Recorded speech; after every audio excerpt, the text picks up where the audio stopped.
Program at ATI Region 12.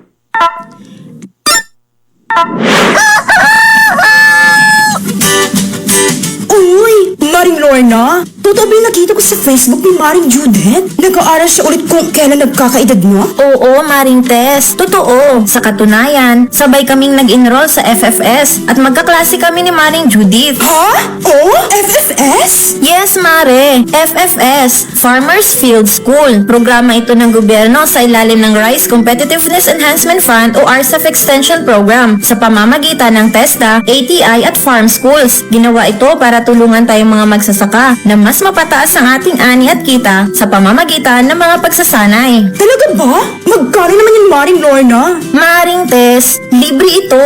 Ano? Libre? Oo, libre. Nagbibigay ng scholarship ang TESDA para sa mga magsasaka na nakalista sa RSDSA. May 17 sessions ang FFS, Mare, at isang beses lang sa isang linggo kami nagkikita. Ang dami kong natututunan at lumalawak pa ang aking kaalaman sa pagpapalay. Talaga ba? Tell me more, Maring Lorna. Bukod sa rice production, matututo ka rin sa farm mechanization at seed certification, Mare. Lalo na kung gusto mo maging isang certified seed grower. Maring Lorna, isali mo naman ako dyan. Gusto ko yan. Oh, Jiva, tama na yung pag-Facebook, Maring Tess. Magtungo ka na sa TESDA Provincial Office o sa pinakamalapit na farm school dito sa atin. Oh, ano pang hinihintay mo? Para sa karagdagang impormasyon, mag-text sa Farmers Contact Center sa numero 0920-946-2474. Sa RCEF, mataas na ani at kita. Kayang-kaya! Ang paalalang ito ay hatid sa inyo ng Rice Competitiveness Enhancement Fund at ATI Region 12. Narito na ang School on the Air on RCEF. Kaalaman sa pagpapalayan, yamang pangkabuhayan ng Agricultural Training Institute, Regional Training Center 12. Matuto ng tama, wasto at makabagong paraan sa pagsasaka. Mapapakinggan tuwing Huwebes, alas 9 hanggang alas 10 ng umaga sa himpilan ng 95.9 Max News FM, General Santos City. Simultaneously on live stream at mapapanood sa Facebook Live ng Agricultural Training Institute, Region 12. Mga bagong kaalaman sa pagpapalayan. Dito nyo na malalaman kaalaman sa pagpapalayan. Yamang ang kabuhayan. Ang School on the Air on RCEF ay hatid ng Rice Competitiveness Enhancement Program at ATI Region 12.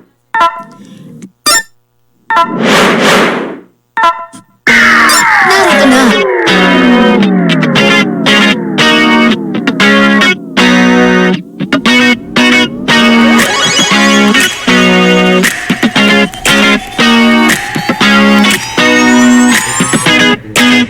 Kayo ay nakikinig sa School on the Air on Rice Competitiveness Enhancement Fund. Kaalaman sa pagpapalayan, yamang pang kabuhayan. Ang ating eskwelahan sa radyo para sa magsasaka ng palay sa Rehiyon 12. School on the Air on Rice Competitiveness Enhancement Fund. Mga serye ng teknolohiya tungkol sa makabago, wasto at tamang pamamaraan sa produksyon ng palay. Magandang umaga mga ka-agri-eskwela at bayaning magsasaka ng Rehiyon 12.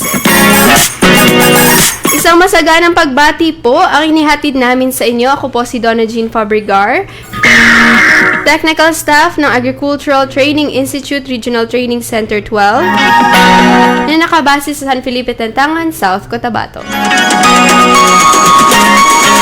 Ang School on the Air natin na ito ay hatid sa atin ng Department of Agriculture, Agricultural Training Institute Regional Training Center 12 sa pamumuno ni Director Abdul Aidayaan. At Rice Competitiveness Enhancement Program headed by Engineer Mocles P. Buisan. Katuwang ang mga piling lokal sa pamahalaan sa probinsya ng Sarangani, ang Maitom, Kiamba, Alabel at Malungon, at ang syudad ng General Santos. Kaya inanyayahan namin ang lahat na makinig at matuto dito sa ating Agri-Eskwela. Mapakikinggan tuwing Huwebes, alas 9 hanggang alas 10 ng umaga sa himpilan ng 95.9 Max FM General Santos 95.7 FM Radyo Kasaganan Maitu at 100.5 News FM Kiambang. Napapanood din tayo sa Facebook Live ng Agricultural Training Institute Region 12.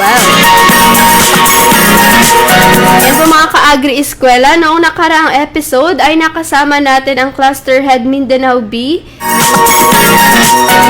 si Engineer Ray Adarna ng PhilMex. Inilahad ni Sir Ray ang RCEF Mechanization Program at ang mga probisyon nito. And bago tayo formal na mag-umpisa, pasadahan natin ng konti ang mga nagko-comment sa ating Facebook Live.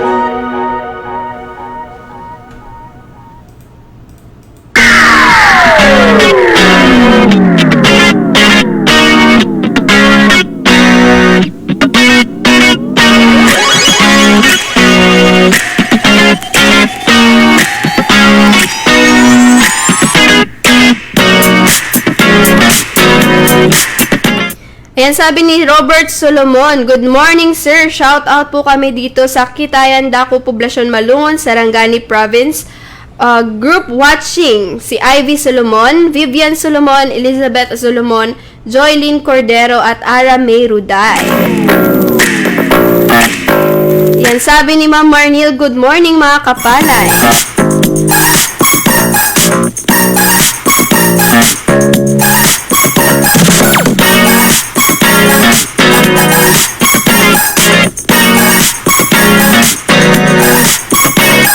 Yan pa, shout out din si Janice Lanes. "Good morning, Sir Alfrio Lanes. Lanes po ng Casa Lucia, Lagao."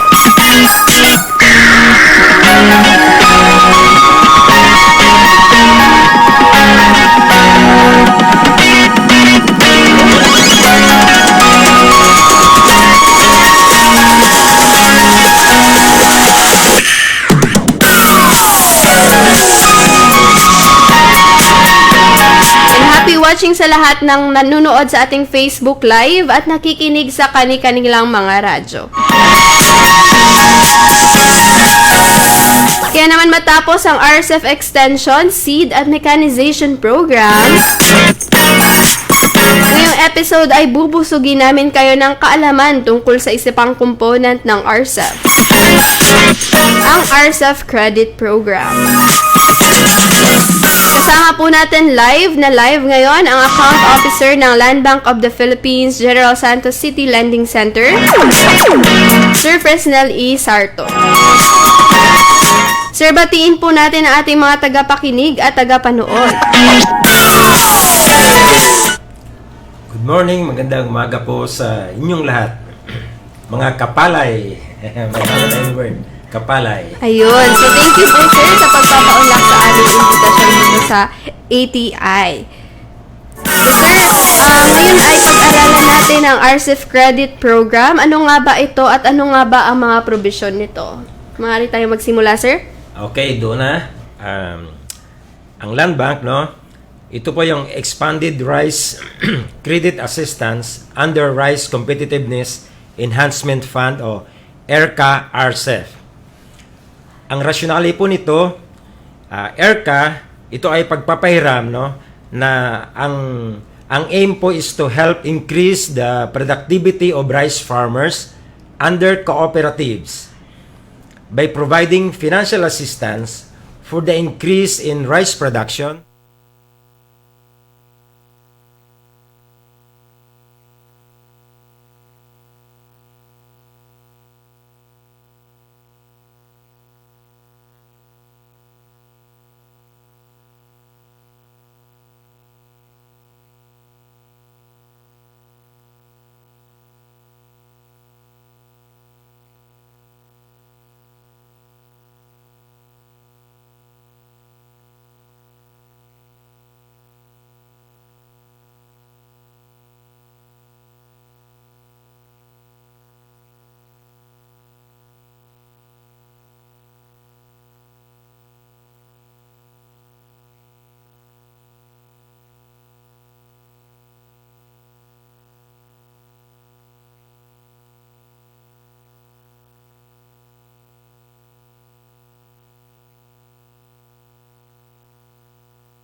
pong ating kooperatiba, kinakailangan po ay walang adverse findings.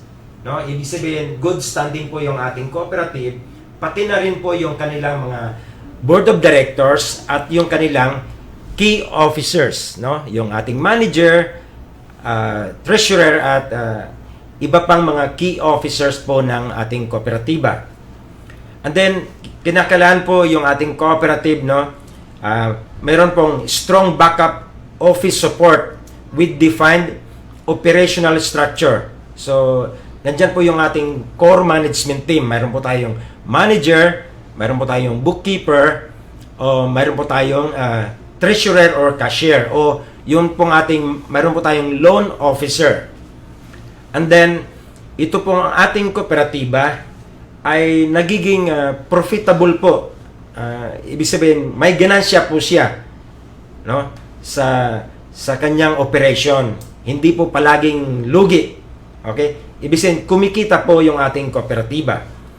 And then sa ating kooperatiba, dapat kung kayo po ay nagpapahiram, wala po kayong past due na umabot po ng 25%. Ibig sabihin po nito, kung mayroon po kayong loan receivables sa mga members, hindi po lalampas sa 250,000 po yung iyong past due receivables. So, out of 1 million, dapat hindi lalampas sa 250,000 yung past due nyo na napahiram. Kasi po, madisqualified po yung kooperatiba. And then, kinakailangan po yung ating kooperatiba, mayroon pong Certificate of Compliance from Cooperative Development Authority.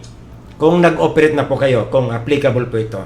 And then po, yung ating mga officers, no, yung nagpapatakbo po ng ating kooperatiba, mayroon po silang relevant technical training on rice-related projects. Ano po yung mga purpose ng ating pautang? Para po sa mga individual farmers, ito po, purchase of farm inputs.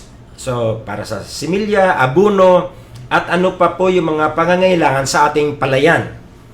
Pangalawa, pwede po kayong maghiram, mag-loan para sa ating farm machineries and equipment, including po yung ating mechanical dryer. Okay.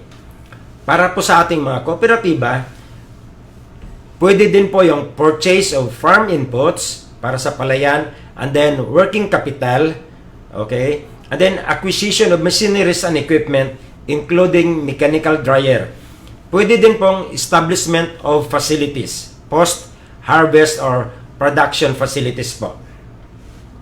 Ano po yung eligibility criteria?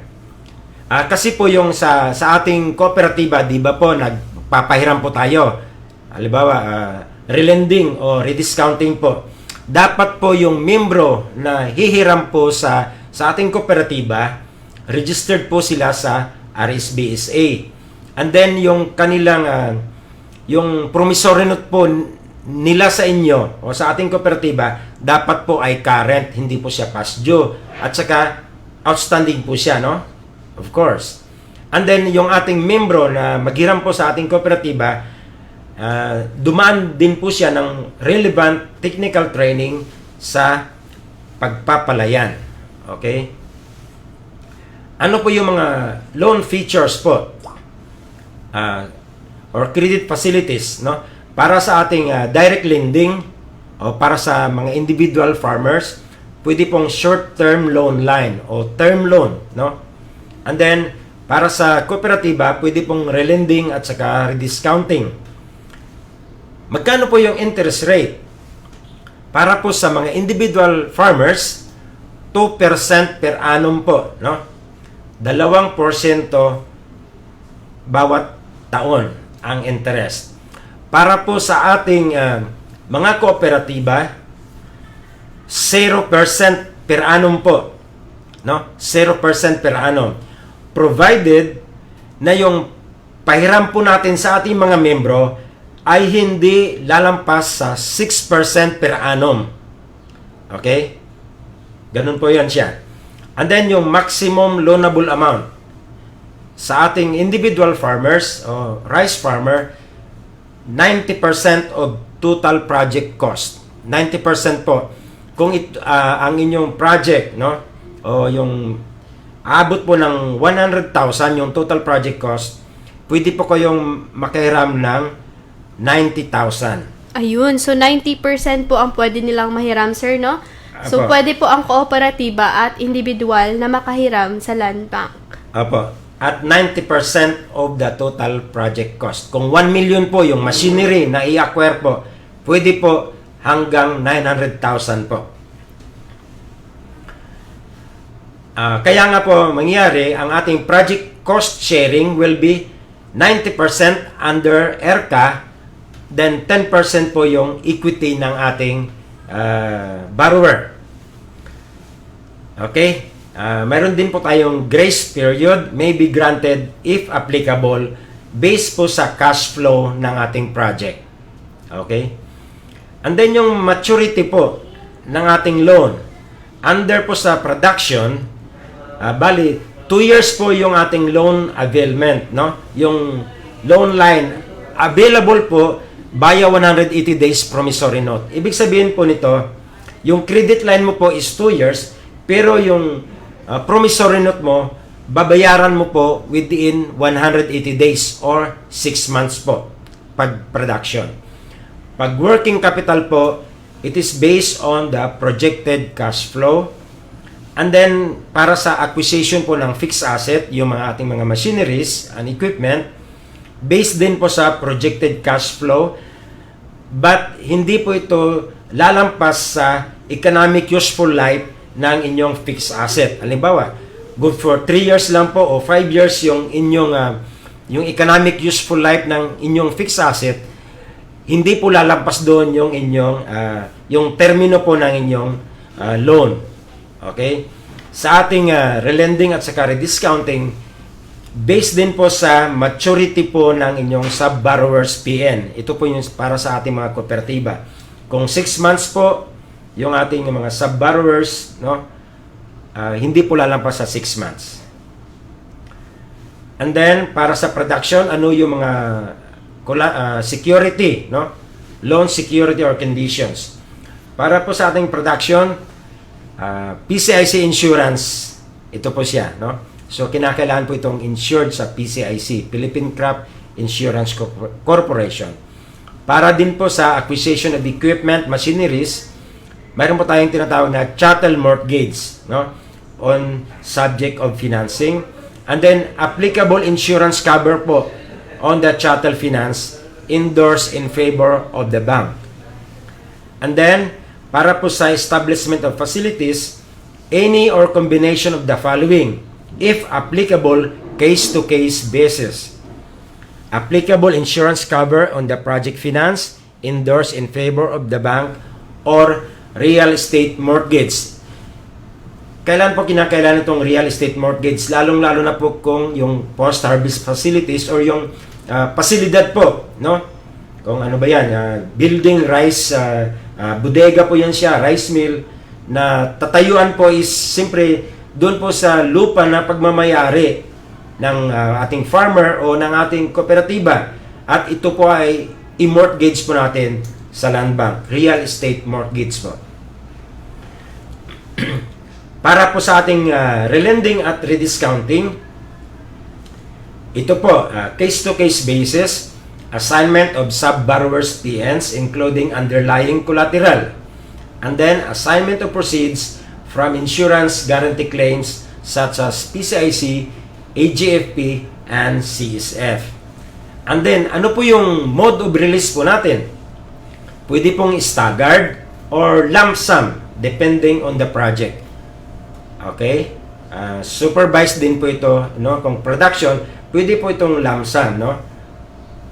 Yung ating acquisition ng machineries, pwede din po. Okay? Depending po sa ating project.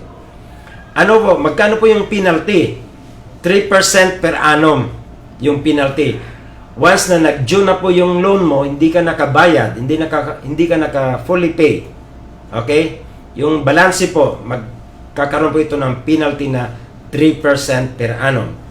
Ano po yung other terms and conditions?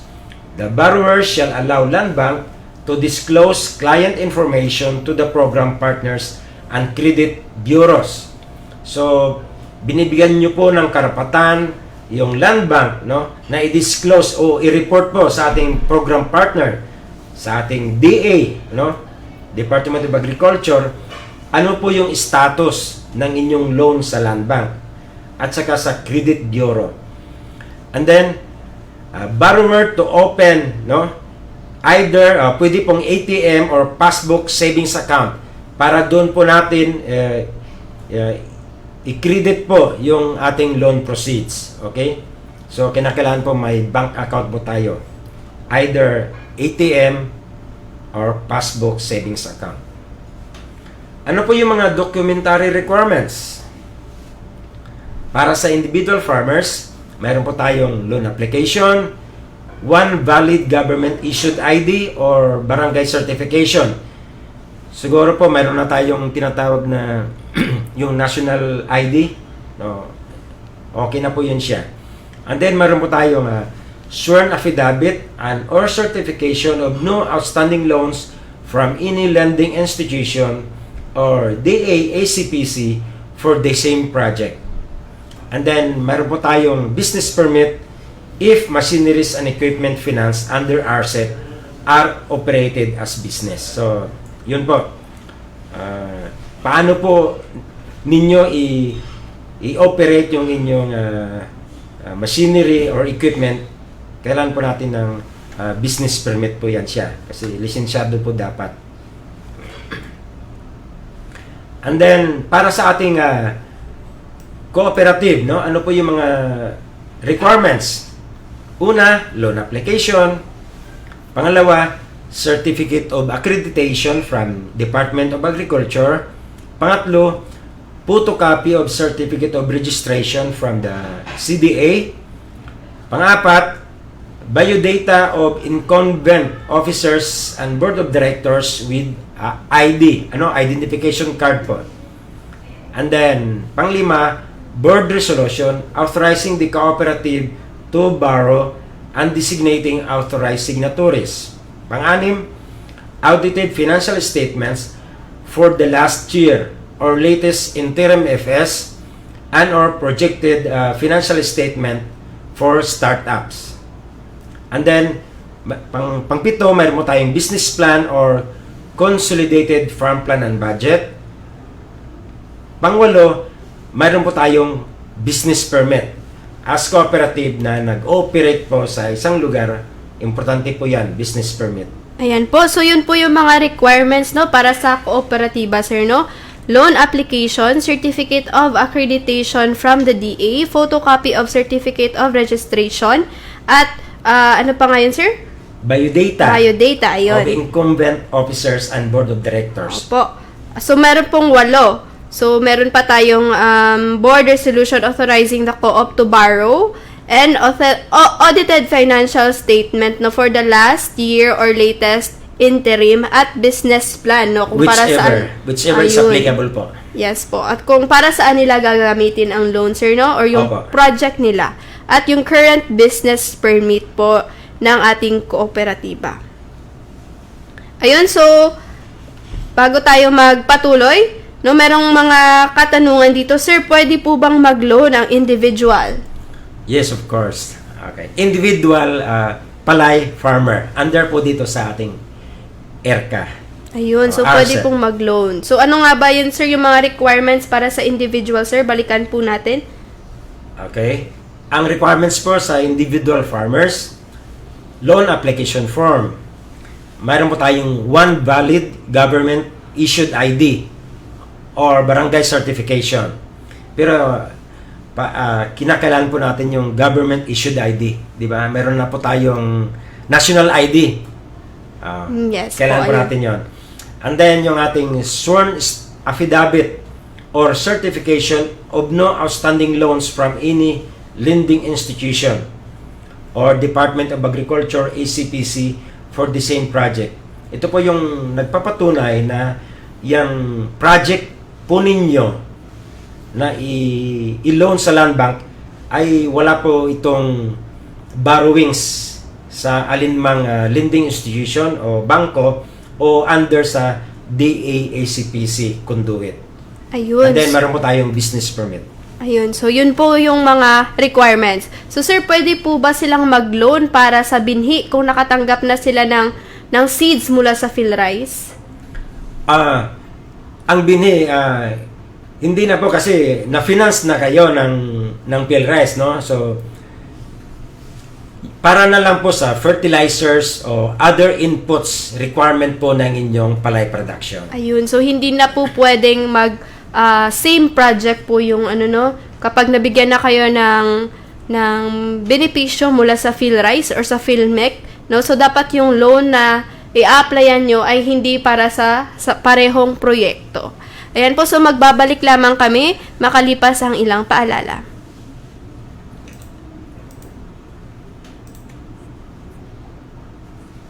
Kaalaman sa pagpapalayan, yamang pangkabuhayan ng Agricultural Training Institute, Regional Training Center 12. Matuto ng tama, wasto at makabagong paraan sa pagsasaka. Mapapakinggan tuwing Huwebes, alas 9 hanggang alas 10 ng umaga sa himpilan ng 95.9 Max News FM, General Santos City. Simultaneously on live stream at mapapanood sa Facebook Live ng Agricultural Training Institute, Region 12. Mga bagong kaalaman sa pagpapalayan. Dito nyo na malalaman kaalaman sa pagpapalayan. Yamang pangkabuhayan. Ang School on the Air on RCEF ay hatid ng Rice Competitiveness Enhancement Program at ATI Region 12.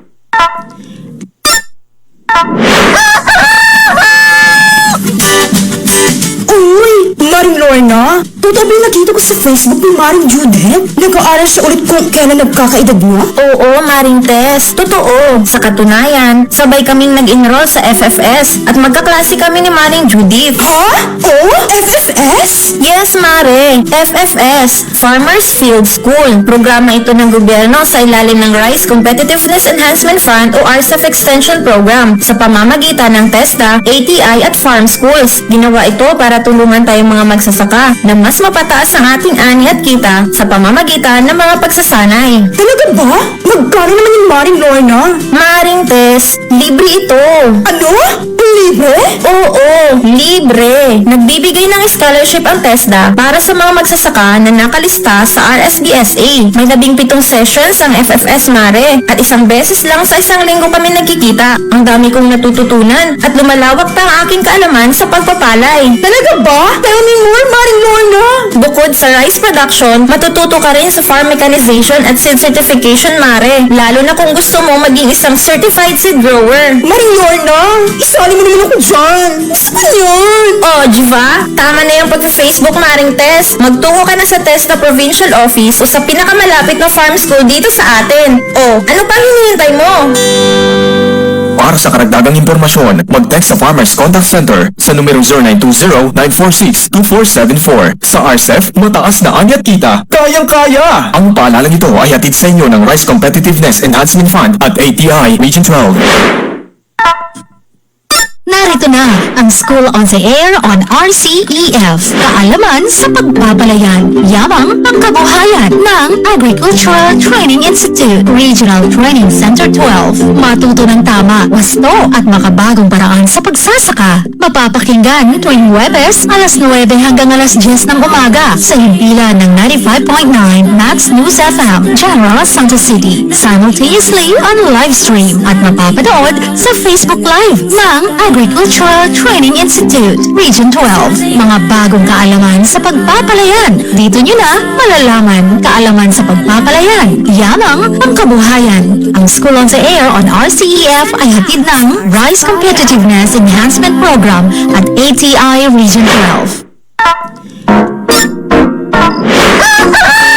Palagi mo naman kinakalimutan ng anniversary natin, Joshua. Wala ka ng oras sa akin. Di mo na ako pinapahalagahan. Mahal, pasensya na. Ito naman, galing ako sa opisina ng Irrigators Association. Nakatanggap ang IEA natin ng libreng makinarya mula sa RCEF. Kanina lang ibinigay kaya nalate ako sa dinner date natin. Ano ba yung RCEF na yan? At parang mas mahalaga pa yun sa akin. Ang RCEF o Rice Competitiveness Enhancement Fund mahal ay programa ng ating gobyerno na may taunang pondo sa 10 bilyon para sa pamamahagi ng libreng makinarya, libreng binhi, pautang at pagsasanay tungo sa masaganang ani at mataas na kita. Libre ba yan? O baka may bayad yan ha?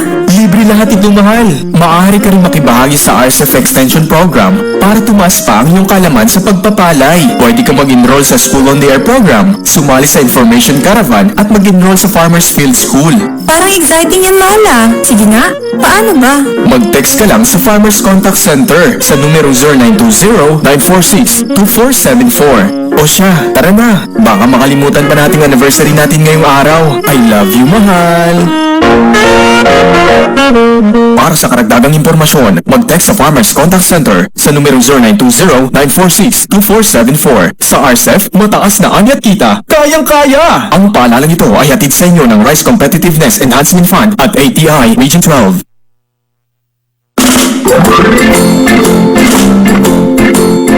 Paring Pido, mataas daw ang kita ng isang seed grower ah. Totoo ba? Totoo, paring Ronel. Pero marami rin kami mga pinagdaanan bilang isang seed grower. Tulad na lamang ang pagpapanatili ng mataas na kalidad ng mga binhi. Paano ba maging isang ganap na seed grower, paring Pido? Kailangan mong matapos ng 5 araw na basic training on inbred rice seed production and seed certification for seed growers na ginagawa ng ATI, BPI at DARFO. Bukod dyan, hindi dapat mababa sa 1 hektarya ang rice area mo. Kailangan din ng fully irrigated dito at may access sa post-harvest equipment and facilities, gaya na lamang ng thresher, dryer, at iba pa. Kung kumpleto ka sa mga rekisitong ito, ipasa ang mga kakailanganing dokumento sa BPI and SQCS para sa kanilang pagsusuri at approval. Maraming salamat, paring Pido. Ihahanda ko ng mga dokumento. Excited na akong maging isang seed grower. Para sa karagdagang impormasyon, mag-text sa Farmers Contact Center sa numero 0920-946-2474. Sa RCEF, mataas na ani at kita, kayang-kaya! Ang paalalang ito ay hatid sa inyo ng Rice Competitiveness Enhancement Fund at ATI Region 12.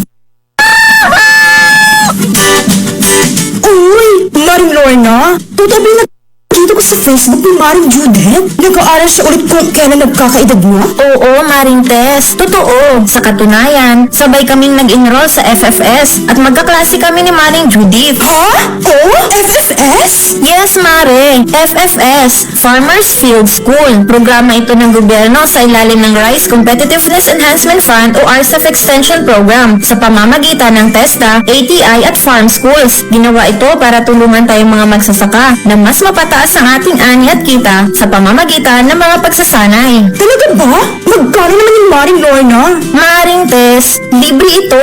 Ano? Libre? Oo, libre. Nagbibigay ng scholarship ang TESDA para sa mga magsasaka na nakalista sa RSBSA. May 17 sessions ang FFS, Mare, at 1 beses lang sa 1 linggo kami nagkikita. Ang dami kong natututunan at lumalawak pa ang aking kaalaman sa pagpapalay. Talaga ba? Tell me more, Maring Lorna. Bukod sa rice production, matututo ka rin sa farm mechanization at seed certification, Mare. Lalo na kung gusto mo maging isang certified seed grower. Maring Lorna, isali mo naman ako dyan. Gusto ko yun. Oh, Jiva, tama na yung pag-Facebook, Maring Tess. Magtungo ka na sa TESDA Provincial Office o sa pinakamalapit na farm school dito sa atin. Oh, ano pang hinihintay mo? Para sa karagdagang impormasyon, mag-text sa Farmers Contact Center sa numero 0920-946-2474. Sa RCEF, mataas na ani at kita, kayang-kaya! Ang paalalang ito ay hatid sa inyo ng Rice Competitiveness Enhancement Fund at ATI Region 12. Narito na ang School on the Air on RCEF. Kaalaman sa pagpapalayan, yamang pangkabuhayan ng Agricultural Training Institute, Regional Training Center 12. Matuto ng tama, gusto at makabagong paraan sa pagsasaka. Mapapakinggan tuwing Huwebes, alas 9 hanggang alas 10 ng umaga sa himpilan ng 95.9 Max News FM, General Santos City. Simultaneously on live stream at mapapanood sa Facebook Live ng Agricultural Agricultural Training Institute, Region 12. Mga bagong kaalaman sa pagpapalayan. Dito nyo na malalaman kaalaman sa pagpapalayan. Yamang ang kabuhayan. Ang School on the Air on RCEF ay hatid ng Rice Competitiveness Enhancement Program at ATI Region 12.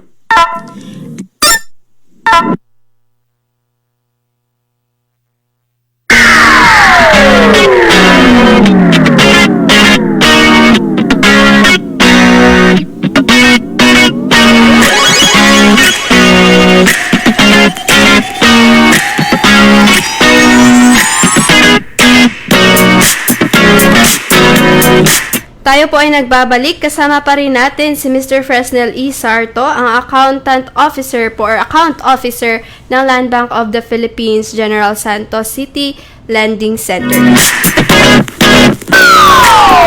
Talaga namang napaka-importante, sir, no, na malaman ng ating mga kapalay ang RCEF Credit Program. At sir, ano po ba, saan po ba sila maaring pumunta, sir? Okay, sa mga interesado po nating mga kapalay, individual farmer at cooperatives na mag-loan po sa pagpapalayan, no? Pwede po kayong lumapit sa Land Bank General Santos Lending Center na makikita po sa second floor, Vinso Building, National Highway, General Santos City. Yun po, Donna. Ayun po. So, pumunta lamang po kayo sa kanilang opisina sa second floor po ng National Vinso Building, National Vinso Highway. Building, National Highway. Ayan, maraming salamat, Sir Fresnel.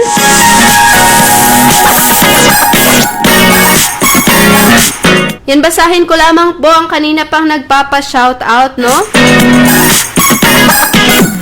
From 09235867, good morning, listening from Bula.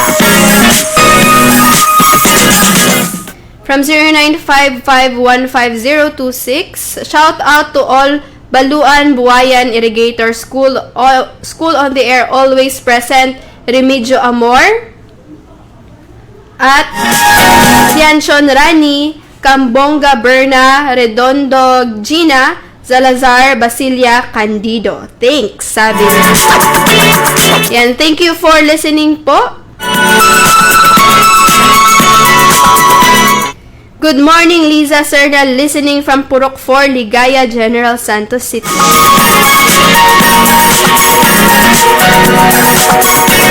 Greet ko lang ang lahat ng farmers ng Brisfia, Ligaya, General Santos City from Juarez.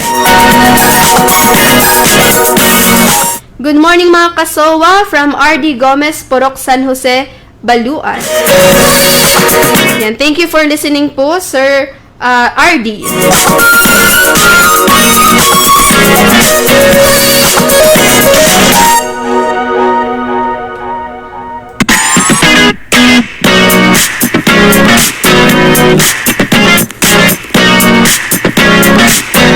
Yan, nagpapa-shoutout din si Ronald Villanueva. Shoutout po sa mga ka-scholar ko dito sa Bafia. Wala pong sounds. Ayun kanina, so nawala po. So, apologies po sa ating technical difficulties.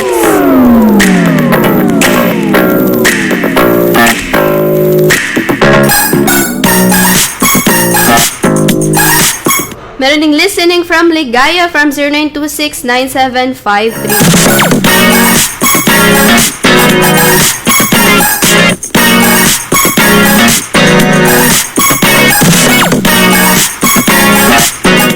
Yan, naging napaka-productive ng ating usapan ngayong araw, Sir Fresnel. So, thank you po sa inyong pagpapaunlak sa amin ngayong araw. Ano po ba ang inyong panghuling mensahe para sa ating mga manunood at tagapakinig?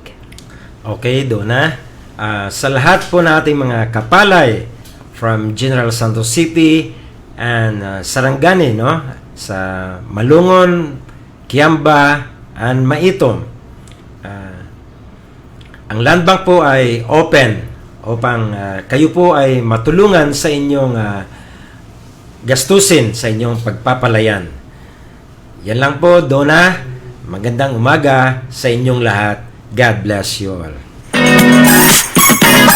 Yan, maraming salamat ulit, Sir Frisnel, para sa iyong oras at expertise no sa ERCA para i-explain sa ating mga farmers na maaari silang lumapit sa land bank kung nangangailangan sila ng kapital para sa pagpapatuloy o pag-umpisa ng kanilang negosyo sa pagpapalay. Muli, paalala po sa ating mga enrollees, bilang opisyal na enrollee ng SOA, marapat na wag makaligtaan ang sa 16 episode upang makagraduate at makatanggap ng certificate. Paalala na mag-fill out at ipasa po ang ating mga forms sa ating mga municipal coordinators, kalakip ang inyong pre-test. Ayan, sa mga hindi pa po sumasali sa ating official Facebook group page, hanapin lamang po ang 2023 SOA RCEF, kaalaman sa pagpapalayan yamang pangkabuhayan. At i-click ang join at i-like ang aming official Facebook page, Agricultural Training Institute Region 12. Para sa mga anunsyo at iba pang impormasyon. At panghuling paalala, makinig at matuto. Wala na tayong sapat na oras. Ang bilis ng oras ating mga ka-agri-eskwela. Maraming salamat sa lahat ng mga tumutok, nag-text at nagbahagi sa ating episode ngayong araw. Happy birthday sa mga nagbe-birthday ngayon, sa ating mga birthday celebrators. Nawa ay matupad po ang inyong mga birthday wishes. Maraming salamat sa ating ever-active na provincial and municipal coordinators na maya't maya ay nag-update sa atin o nagsisend ng pictures ng group listening at nag-guide sa ating mga ka-agri-eskwela.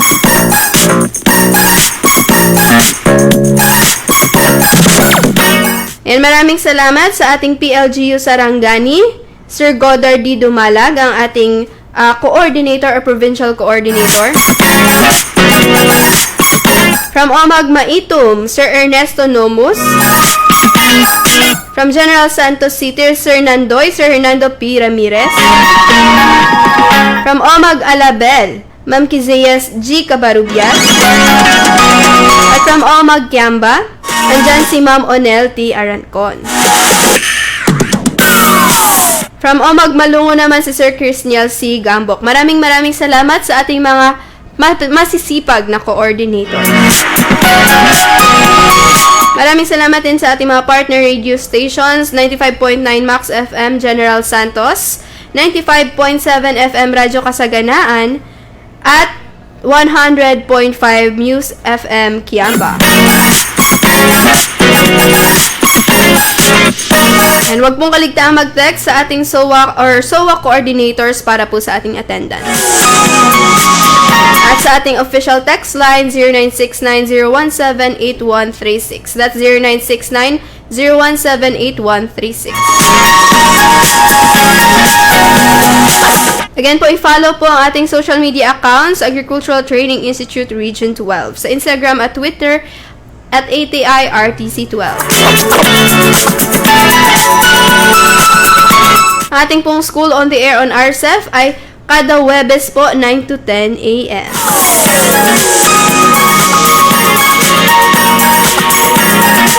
Sa ngalan po ng aming National ATI Director, Engineer Emelin Recuter, Assistant Director Antonieta J. Arceo, ISDOIC Chief Sir Joven C. Kalasagsag, aming Center Director Abdul I. Dayaan, ARSA Focal Person Engineer Moklas P. Buwisan.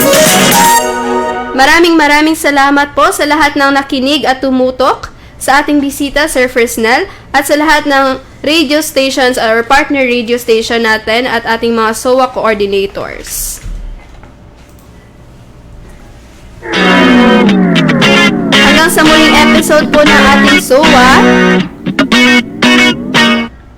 na pag-uusapan po natin, kasama po natin ang DAACPC sa next episode. June 15, 2023, pag-uusapan po natin ang financial literacy at ACPC programs for rice farmers.